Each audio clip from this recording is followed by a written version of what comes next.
د ماشومانو د حقونو د حوزې د دوو انځوریزو آثارو مخکتنه د ژوند حق او د روغتیا حق. د بشري حقونو خپلواک کمیسیون د ماشومانو د حقونو د خوندیتابه په موخه او په ټوله کې د ټولنې د پوهېدو په موخه د روغتیا حق او د ژوند حق په نومونو کتابونه چاپ کړل. د دغه کمیسیون مرستیال نعیم نظري وایي د افغانستان اساسي قانون د ماشومانو له حقونو ملاتړ کوي، خو د ملاتړ په عملي برخه کې ډیر نیمګړی دی. هغه وایي یوازې په 2020 میلادي کال کې 1565 ماشومان په بېلابېلو پیښو کې مړه او شاوخوا 1454 نور بیا ټپیان شوي دي. متاسفانه با آنکه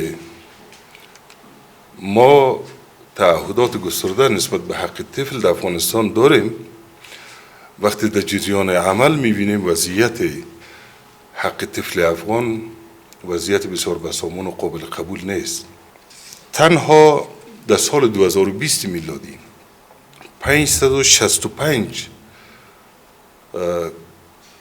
طفل را ما شاهد بودیم که جانهای خود را در حوادث ناگوار از دست داده.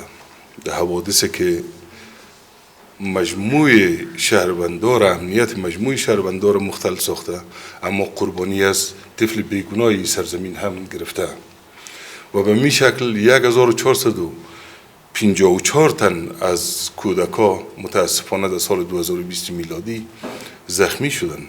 د هغه په خبره په افغانستان کې د ماشومانو د مرګ ژوبلې د شمیرې ډېرې بوکنونکې دي او هغسې چې لازمه ده د ماشومانو ژوند ته پام نه دی شوی.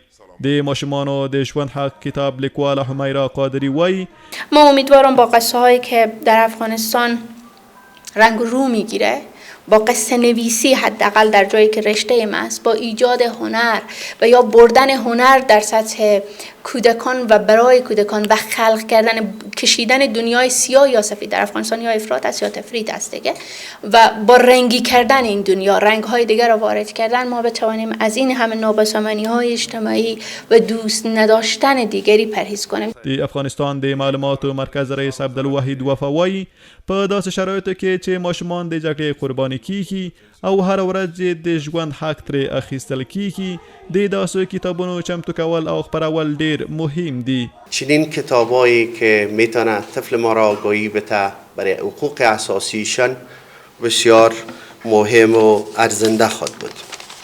د بشري حقونو د خپلواک کمیسیون کمشنره رازیه سیاد وایي دا د کار پیل دی او دوام به لري. موږ هڅه کوو چې د ماشومانو د حقونو د خوندي کولو په موخه د هغوی حقونه په داستاني بڼه او انځوریز شکل خلکو ته ورسوو. بدون شک این کار یک کار ابتدایی هست. ما از دو عنوان حق شروع کردیم، حق صحت و حق حیات، اما ما این رشته ادامه خواهیم داد و تصمیم ما همی هست که همه حقوق اساسی کودک که در کنوانسیون بین‌المللی حقوق کودک آمده و در قانون حمایت حقوق کودک در واقع تضمین شده، اینا را به زبان خود کودک‌ها، با زبان داستان، با تصاویر به کودک‌ها بازگو بکنیم.